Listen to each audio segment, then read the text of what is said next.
Okay, last time I was not amazed, but I was kind of heartfelt, and it was very heartening to me to hear a lot of comments that came back from the information that we talked about last time when I was talking about the flow of information in our body and brain. And there's some very specific highlighted facts that I want you to take away from this, and this is one of them. And that is that the flow of information through the way God designed mankind was to have this flow of information come into our heart and into our brain and into our gut, come into our body and come into our soul, and for that information to be integrated in a way that can be utilized by the most specific gift to mankind, and that's this area of the brain where the spirit resides and where God himself resides in us and is able to foster our thoughts and our ideas and actually allow us to live to our full potential. What I want to make certain that you're fully aware of, and I demonstrated this with my puzzle last time, and that was that the human brain is made to make sense out of life. And to make sense out of life, the brain takes this puzzle and the brain puts it together like this.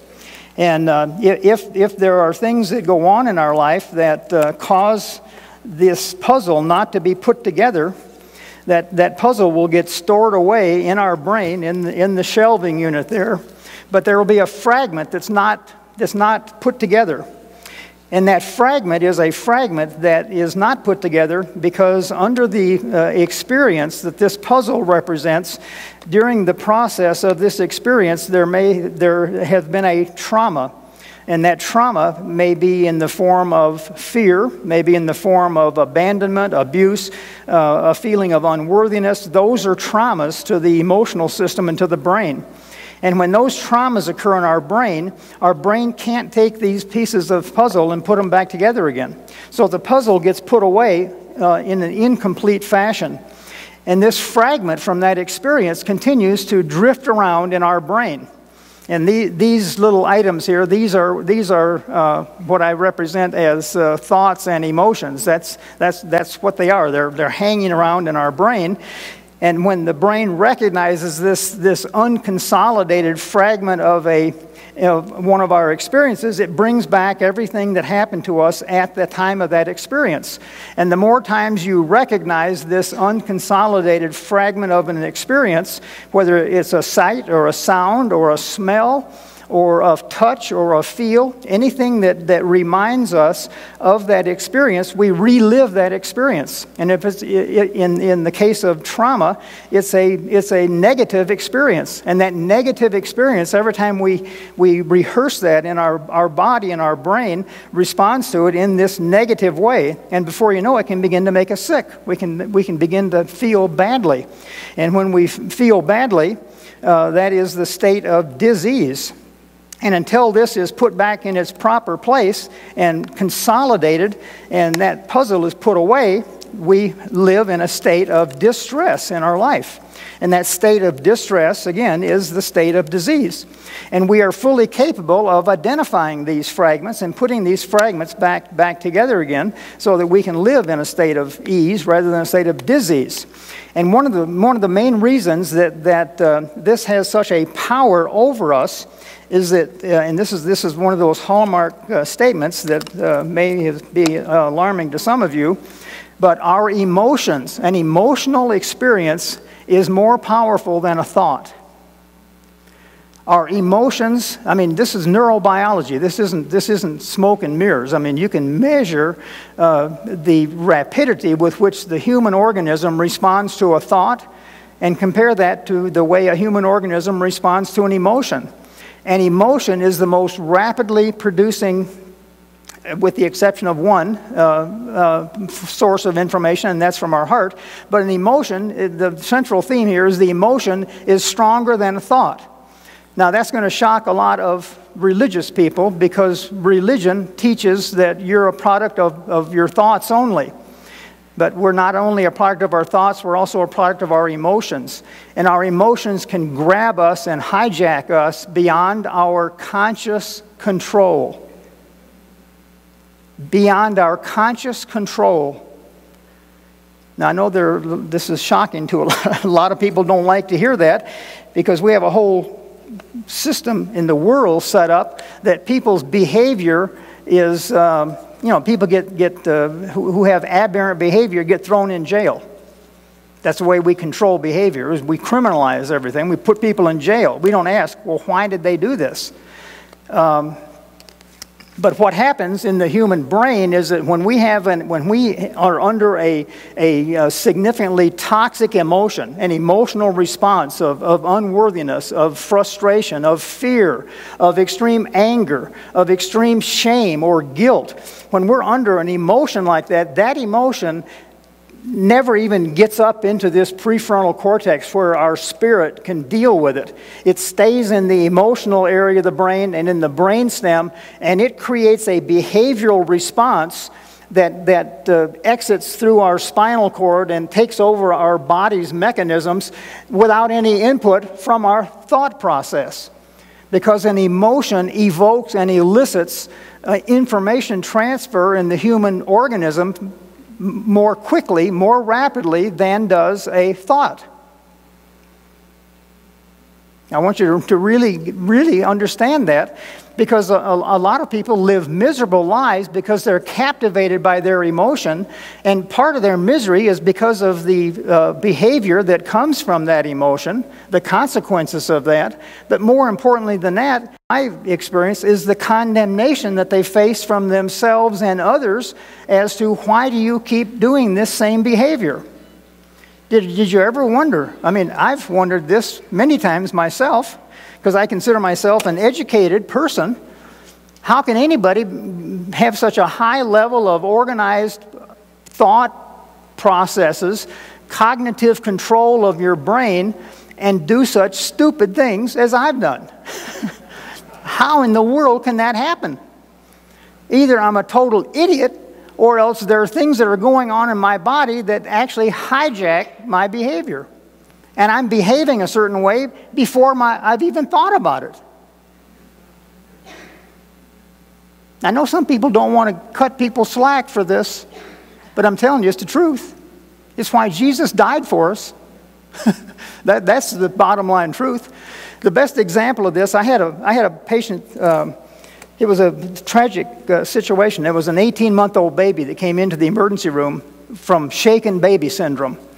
This little baby was left with his 19-year-old live-in boyfriend of the mother, and the mother was gone, and this baby was crying incessantly. The baby was sick. It was right in the depth of wintertime, very bad flu epidemic, and everybody in the county was sick. And this family was sick along with it. But the dad grabbed a hold of this baby and shook this baby for I don't know how long, but I got into it in the emergency room when they brought the baby in. And I tried for about 3 hours to resuscitate this baby, and was unsuccessful. The baby had severe cerebral hemorrhaging and died. And of course, my first thought was, what idiot would do something like this? Why in the world would anybody do this? So I went to the jail after about a week or so, after I had time to think about this. I went to the jail and I asked if I could go in and talk to this guy. I mean, what is it that creates somebody like this? So I'm talking to this guy, and here's a 19-year-old kid that's scared to death, doesn't know the Lord from a goose, has no meaning or direction in his life whatsoever, came from a very impoverished background where there was all kinds of verbal and physical abuse. That's the only language he understood was verbal and physical abuse. That was the currency he was involved in. He was sick at the time that this was going on with his baby. He had a fever of 104 and was sicker than a dog for 2 or 3 days prior to this time. Hadn't been eating or drinking fluids or anything. And I sat down and I began to itemize all the things that were going on in this human being's brain. Just from a scientific standpoint. Forget about any value or any judgment on this guy. How did he do this anyway? And I started itemizing all the things that went on. And I got to the end, and there's actually a mechanism here that this kid really he's going to pay the price for what he's done. But this kid isn't entirely responsible for what he did. He's not an idiot. When I talked to this guy had all the remorse and all the realization of the injury and murder that he had inflicted on this baby. He knew all that fully well. He wasn't looking for an easy way out. He knew he was going to suffer the consequences of this. But he was a product of this process of dissociation that I'm talking about, where an emotional history in our lives can cause our brain to be hijacked, because when those emotions begin to recur, and when this baby was crying and he was under stress and under duress and was sick and his temperature was elevated, which throws off EEGs and brain function, he had all of these things going on, and he just lost it. He just completely lost it. He was hijacked. It's not premeditated. He didn't think he was going to do this, never dreamed about doing this, never planned on doing this or anything. It just happened that way. Now, I know that's an extreme example, but it shows how these kind of things happen. I'll tell you another example. I had a patient, this was a lady that was about my age, and she was talking to her daughter. And this lady had been raped when she was a teenager. And she was explaining this to her daughter to explain some of the dynamics that were going on in their family. And as she was explaining this to her daughter, this particular incident was that the patient, the mother that I was talking to, had been strangled and then raped. And her daughter's first response out of her mouth was, "Well, why didn't you fight back?" How many times have you ever thought that about some circumstance? Why didn't you fight back? I've studied this in emergency rooms. Rape victims, sexually assaulted people come in. They come in and they immediately have a sense of guilt, like they are the reason for this perpetrator doing whatever was done. They have that sense of guilt, and all they need is somebody like that comment to occur, and they ask themselves, "Well, why didn't I fight back?" And right away, when they don't have an answer for it, they immediately assume guilt and condemnation that they should have fought back. And since they didn't fight back, there's something wrong with them. They're drastically defective. And they get to the point where they are so shameful and guilt-ridden that they feel like they're not even part of the human race, that there's something wrong with them. And what happens is, when this person was getting strangled and was getting raped, there's a neurological mechanism that's mediated through the vagus nerve, which innervates the heart, and the heart shuts the brain down. And it's actually a protective mechanism. It's a protective mechanism because if you're in a situation like that and you try to fight back, more than likely you're going to bring on more insult and injury to yourself than if you don't fight back. So you just completely shut down. The body shuts down. Now, those are circumstances where there's judgment involved and there's valuation involved, but there's another example. This has been studied in people who survive plane crashes. 50% of people in this one plane crash with this study, 50% of the people gave vivid demonstrations and recharacterizations of what happened in the plane crash. And 50% of the people had absolutely no idea what happened in the plane crash. They either lost consciousness or they had absolutely no memory. They just had absolutely no memory of what happened. They became disassociated from the circumstance. And every time people who undergo this dissociative reaction, where they become separated, their emotions separate them. It's like the brain goes like this. The lower half of the brain, which is the inferior action part of the brain, gets down here. The upper part of the brain that never even gets the information is up here. And as a result, all of the behavior and all of the processes that go on in the person's life are inferior to the way God intended for them to live. They become disassociated from the circumstance. And this happens to people all the time, and they go through their lives wondering, why am I acting this way? Why am I thinking this way? And they don't have any idea why that is. And I'm here to tell you that a lot of those individuals have a dissociative reaction. And you know, we all begin to have memory put away in our recall system about 3 to 4 years of age is when it starts out. But there are people that have significant traumas in their life, emotional traumas, that their emotions trump their thought processes, and they get captivated by these emotional reactions, and the emotion continues to dominate their life through the rest of their life. And if they only knew that this process, it doesn't mean that they're bad people, doesn't mean that they're defective, it doesn't mean anything other than the fact that this protective mechanism, this survival mechanism kicked in, and they became disassociated from it. And those individuals have to come to a realization that that is a protective mechanism, and it's not a mechanism of condemnation. And we shouldn't condemn those individuals, nor should they condemn themselves. But that's what happens in a lot of circumstances. Okay, so let me just say, so I wanted to cover fast and slow. So you get the idea that thoughts are the most sophisticated, we think, the most sophisticated process of the human brain is thinking of how to send a man to the moon, or how to get him back again, and how to solve AIDS, or how to cure cancer. All those higher level cognitive thought processes. But I'm here to, and those are high level thought processes, but those thought processes are slow processes. Those processes require neurological mechanisms and the production of molecules and all kinds of things that it's a slow process to occur. So in a fast, rapidly reacting process is going on in our emotional center, and even below that in our brainstem, where our reflexes for survival originate. And survival is going to trump thought every way, shape, or form until we intervene to make a change in that. And the way we change in that is to focus on our heart, and that's what we're getting to here. If I can pull it all together. So the main function of this organ that God has created for us is to integrate all this information, to take all this information and fully integrate it. Now, when you're fully integrating information, you're using all areas of the brain, and you're also using your heart, and you're using your gut, which is the formation of information in our body called intuition.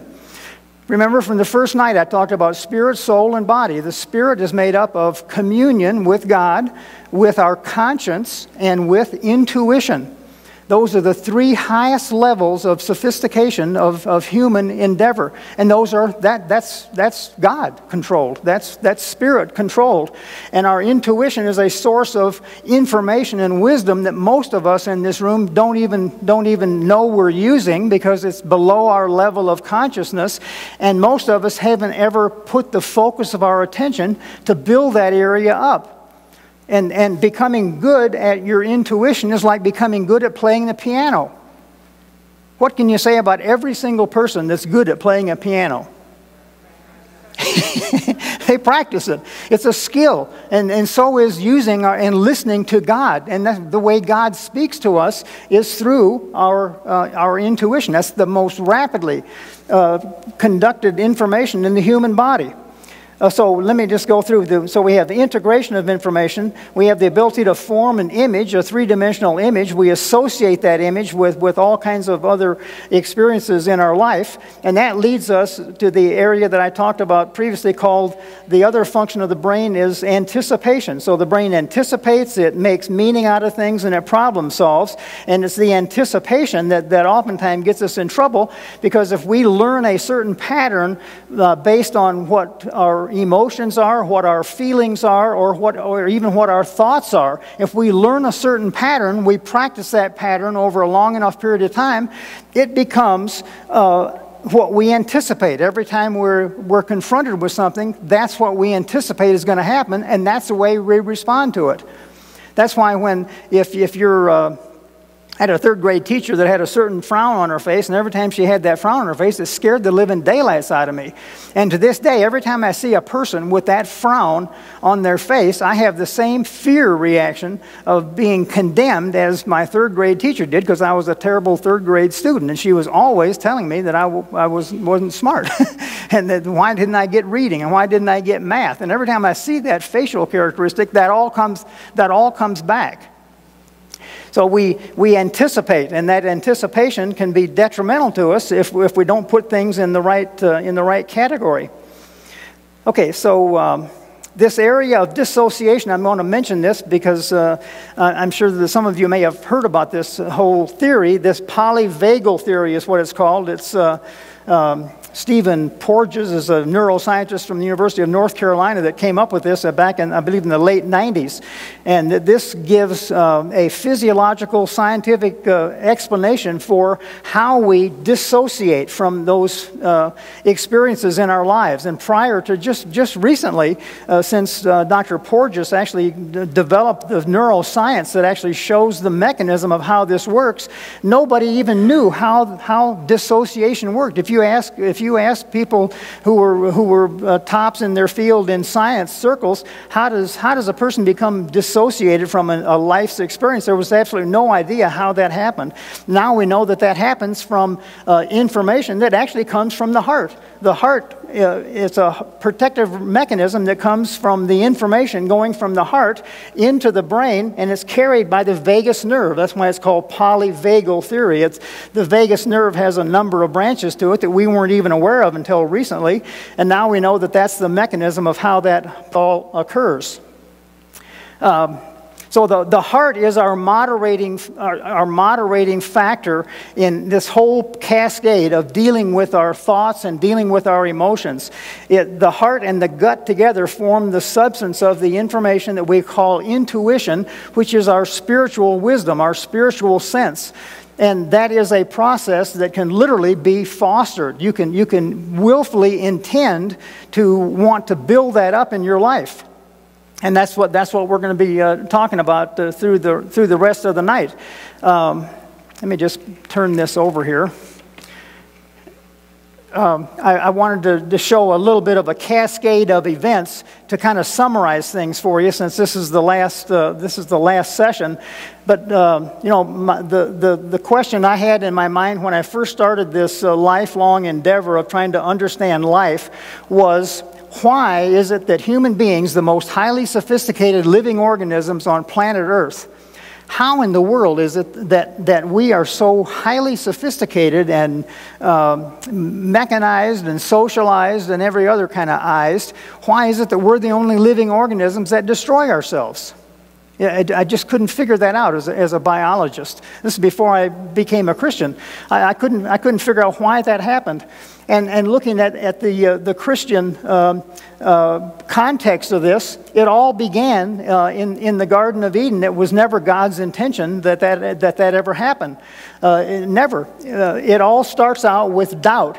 As soon as the human organism has doubt, and Adam and Eve both had doubt, and that doubt led to fear. When we're in fear, we disengage our brain. They were no different. They were human beings. They had a midbrain, which is the emotional center, and they had a prefrontal cortex, the cognitive thought center, and the two became separated because they were fearful. Satan suggested to them they were something that they weren't. God had told them what they were, but they didn't follow what God told them, and they believed Satan. And when they believed Satan, that caused them to doubt who they were. It's the same thing for you and I. As soon as we begin to doubt who we are, that causes us to be fearful. And normally, the human organism, as a result of the fall, as soon as we begin to doubt who we are, we begin to think that we're defective or we're something less than what we should be. And that leads to unworthiness, a feeling of unrighteousness, and a feeling of uselessness. And those are the beginnings of self-destruction. So doubt starts the cascade of events. Fear next. Fear, disengagement of our thought processes, being ruled by our emotions, causes us to sin.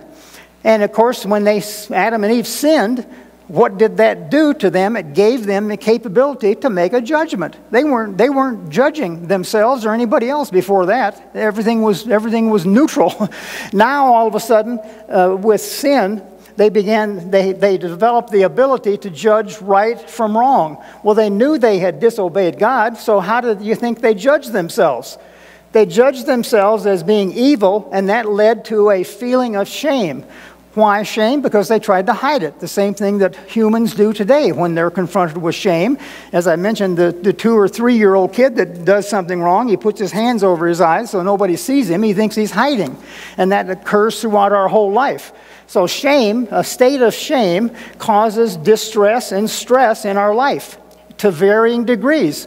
But the more shame you feel, the more unworthiness you feel, the more distress you're under. And distress and stress cause 95% of all human disease. And I'm convinced that you can take 95% of human disease. That's excluding the 5% that are specifically tied to a genome defect. But if you take 95% of the human diseases that doctors are treating today, 95% of those diseases you can trace all the way back to the presence of shame in the human organism. Because under a state of distress and duress, that creates feelings of unforgiveness, condemnation. It's my fault. I feel worthless. I feel defective. I feel guilty. I feel unworthy. Now, all of those feelings right there have a profound effect on your heart. And when those feelings are present, and these are the heart-based feelings that you have, that's the heart-based information that creates a decrease in your immune system.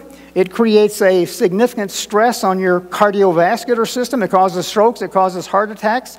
It actually changes. These feelings right here have actually been shown today to actually be the moderator, the cause of the production of a molecule called histones and methylated compounds that change our genome.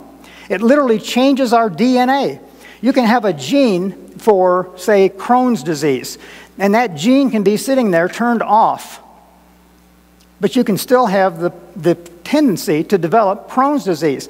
What causes Crohn's disease is this histone or this methylated compound that sits on top of the gene that activates the gene, and now the autoimmune disease of Crohn's disease begins to manifest itself in the human body.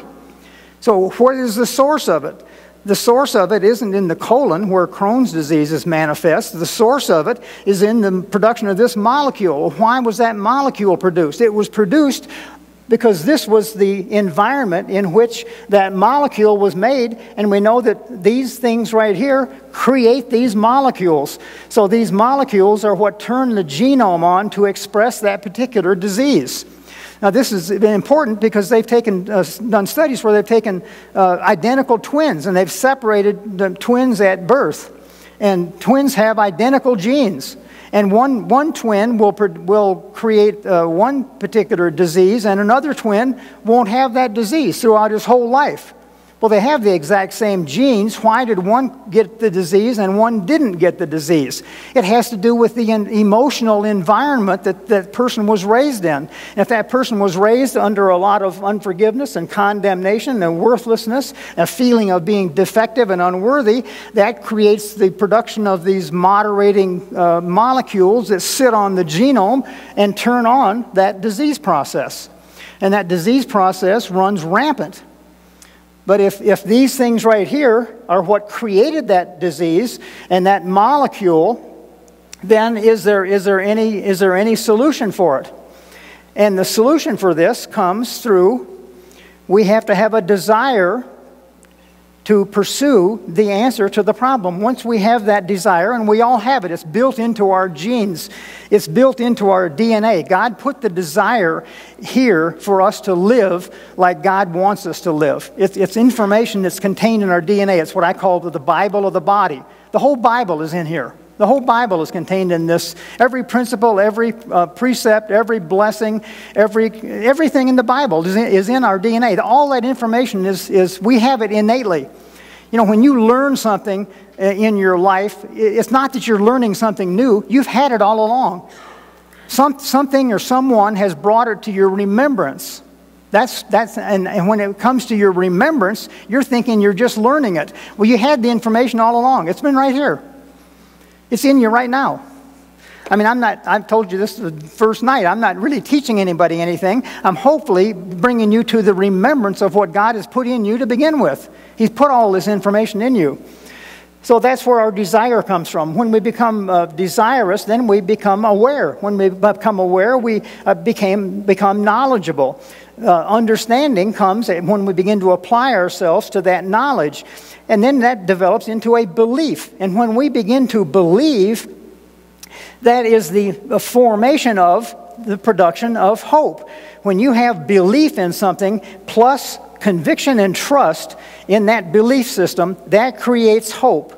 And hope is where most people stop. And that's why most Christians, I think, I know it's true in my own life, I've been confused what hope is and what faith is. Because faith is the power that God has given us to accomplish things for the kingdom, for His life, for our lives. And most of us stop when we have hope. A hope is a wish, it's a desire, it's a want, it's a craving. And those things, in fact, neurobiology has even shown that there's a tremendous difference in the brain. If you look at a brain of somebody who's hoping for something, their brain shows centers that highlight on a functional MRI scan different than a person's brain who is in true faith. There's a distinction between the two. And it says it in the Bible in Hebrews. What does it say faith is? Faith is the substance of things hoped for. So hope is not the end result. Faith is the end result. It's what we hope for. Hope comes through this. And hope can either stop with our wants and with our cravings and with our compulsions. And we think that why isn't God laying it on us? We're hoping like heck for it. But hope doesn't bring it. It's faith that brings it into reality. You know, the language of the universe, here's the universe, here's God's will. God's will for Mark Bishop is to have a lion in my life. Or a tiger. It's a tiger. So His will is that I have a tiger in my life. All of a sudden, I get the desire to have a tiger in my life. This is a desire. That desire then becomes a hope. And I hope that I have a tiger in my life. But that's not the communication that God uses. God uses faith. As soon as I begin to take this hope and add to it expectation, I'm living, I'm thinking, I'm visualizing the fact that I've got a tiger. I'm actually visualizing it. I'm living in a tiger.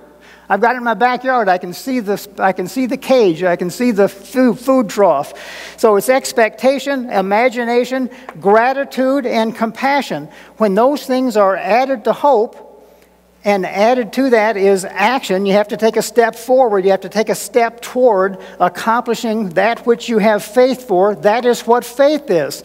And faith is a substance. And it's the substance of everything in the universe, is what faith is. Faith is the substance of everything in the universe. And everything in the universe, the biblical term for this substance is Jesus. He is the substance of it all. If we forget that and don't recognize that, all this stuff is meaningless. He is the substance of it all. So when He allows everything to happen. Here's God's will for me, here's my desire, and here's my hope. Now I've got faith. I visualize it. I can see it. I'm thanking God for this before I ever get it. And I'm visualizing it in my mind. And I have compassion. I have love in my heart. When that all occurs, that interaction results, and out of this substance in the universe comes reality of my actually having my tiger. And this is whatever you choose it to be. This is your health. This is your healing. This is your provision. This is your abundance in whatever you want it to be. And that's the sequence of events to get it there. But the most important element of getting it there is to always be mindful of this is the substance of it all. Otherwise, it's just mechanics. It's just mechanisms, and that's where everything else falls short in terms of utilizing this substance of faith that all kinds of people realize is available to mankind today. Everybody's looking for a way to utilize this right here. Everybody knows it's out there. It's no secret. It's all out there. It's not even questionable. Physics shows it to be out there. Chemistry shows it to be out there. Biology shows it to be out there. History shows it to be out there. But this is what it is. Now you can get stuff out of this substance. You can conform it. You can shape it. You can have it work for you. But to get the full provision and blessings out of it, you've got to know that this is the substance of it all, and that is in the form of the personal relationship with Jesus. It's a person. It's a relationship. And if we don't have that, then we've missed everything. And when we are able to accept this, and when we incorporate this into our heart, we accept it by faith in our heart, and we say it with our mouth. It says in Romans, we are saved. So what's in opposition to all of this right here is the result of the development of that relationship based on faith in Jesus. That position is a position that God has granted for all of humanity. It's a position of no fault. There's no offense in this kingdom. You can't offend God. It's already been bought and paid for. There's no condemnation. There's no obligation. There's no responsibility. Look out now. There's no baggage to carry. God did not want mankind to carry all this baggage. And all of the baggage that I'm talking about is the origin of disease and distress and stress in life. All of that distress and duress in life comes from unresolved emotional baggage, and Jesus has bought and paid for it all. And most religion. I remember in my own life, when I accepted that, and when I accepted that relationship with Christ, there was probably 18 months to 24 months max that I understood this. This was as present as anything could be. And then I began to look at myself, and I began to judge myself. I began to have doubt, which led to fear, which led to me questioning it even more, which led to further judgment, which led to me concluding, well, I don't read my Bible enough. I missed church. I'm not tithing this last while. I'm not praying enough. I began to focus my attention on religion. I began to focus my attention on legalistic, lawful things. And when that happens, it negates all of this right here. It negates the position that God has given us. You know, I don't think people really realize how loving God is to humanity. I don't think people realize how loving God is to you. You know, you are His prime creation. You are why He created this universe. God created the whole world. He loves the whole world. We are part of the world. He doesn't want us to be dragging things through our life, living inferior lives. That was never His intent. That's the result, but it's only the result because we don't understand the fullness of His gift to us. The fullness of that gift. Do you know what the term hit me? I woke up with it. It had to be from God. I know it was from God. Absolution. I never used that word. I don't think I've ever used that word until this few months ago when that came to me. I was studying this position that we have in Christ. And of course, obviously, just as all of my teachers say, it's too good to be true. Therefore, it's hard to believe. but it's the truth. But total absolution, standing before God without one thing left against you. Do you know if you get that down here, do you know what impact that's going to have? It's going to energize your immune system. It's going to increase your pulmonary functions. It's going to reduce your heart rate, reduce your blood pressure, reduce your myocardial contractility to reduce workload on your heart. It's going to decrease your ventricular fibrillation potential so you don't go into a cardiac arrest. It's going to thin your blood. It's going to increase your kidney function. It's going to increase your bowel function. It's going to increase your state of mind. I mean, you just start clicking off body systems all the way down the line. If you accept that position, that heals you. That is what healing is. When you accept that position of being totally absolved. You know, when Christ died for us, he totally absolved us of everything in God's eyes. And I used to, I knew this in here. I used to tell people, do you realize that when God looks at you, when I'm talking to a saved person, I say, do you know when God looks at you, what he sees is his son? But I didn't really believe it down in here. That's why I came to Bible school. I wanted it down in here, and I had to know it for sure. It was too much of a freebie. I couldn't accept it. I said it, and I tried to convince people of it, but I couldn't really accept it, and I'm sure people knew that. We have this communication we're going to be talking about in the next hour here that goes between us. That is the absolute truth. But anyway, this position of being totally absolved gives us an idea of the true loving nature of God. And until we know and recognize and have the perception of the true loving nature of God, life will be dominated by these things. And that was never his position. Never his will for any one of us. And you know, it's hard to even. If I was talking to my grandchild, I could say it easier because I'm talking to my grandchild, but I'm not talking to my grandchild. But I mean, if God could talk to you, I'm sure what he would say is that he has given his son for total absolution, so that you didn't have to have unforgiveness, condemnation.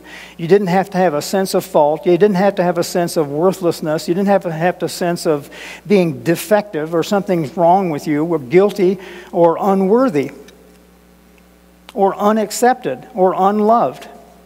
That God wants that for each and every one of us. And when we can totally accept that in our lives, this has been measured. It creates a state of coherence. This is the information and energy that is coming out of our heart. It's a state of coherence. It's this waveform. Science can even measure it today. This is the waveform of frustration, anger, guilt, and resentment here. And what has been proven by science is exactly what the Bible says, is that when you see this coherent wave, the black wave here? That's emanating from the heart. When the heart is in that level of coherence, the brain follows suit and becomes synchronized with the heart. You know, the guy that discovered this, it was amazing when I didn't have any idea where that came from scientifically, but the guy that discovered that was back in, I think it was the 1700s. He invented the pendulum clock. And he started building pendulum clocks. You know, a pendulum that goes back and forth, back and forth. And he noticed that he pretty quickly got a room filled of pendulum clocks. And he had them all started at different times. So some of them were up here, some of them were over here, some of them were in the middle. And he noticed that over a period of time, all the clocks became synchronized. The pendulum was going in the exact same direction in every single clock. So he started them all over again. He said, this can't be. You mean to tell me the universe is made to foster synchrony. So he started them all over again in a week or 10 days or 2 weeks, whatever it was. They were all synchronized. And that's the way God puts the universe together. Nature is the exact same way. It becomes synchronized. That's God's ideal. And for God's ideal for us is that our heart and our brain become synchronized. And you can measure this with the electrocardiogram. You can measure it with an EEG of the brain today. We know this isn't smoke and mirrors. This isn't theology. This is science.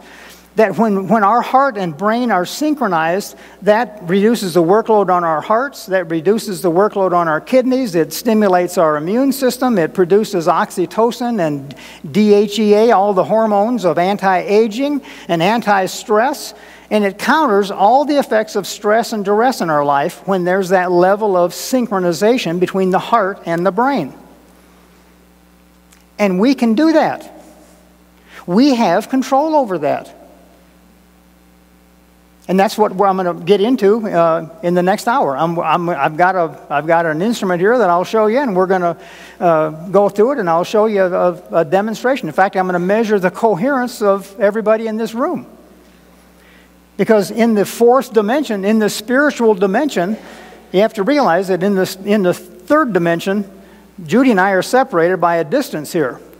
But in the spiritual dimension, there is no separation between me and Judy or me and Glenn. It doesn't make any difference. There's no space or time. So we're all going to hold hands, and we're going to measure the synchrony of this group to begin with. And then what we're going to do, we're going to put our mind on some simple little truths. God so loved the world. Jesus loves me. Simple little things. This isn't rocket science. This is putting your heart, this is speaking to your heart, and we're going to focus on the heart. You know, the name of this is focused faith, because God has made the human brain so that when we put our focus of attention on something, believe me, it grabs the attention of God. It grabs the attention of every factor in the universe, and we can direct that to our heart. And we'll see that. So we'll take about a 10-minute break, and then we'll be back, and we'll show you your coherence.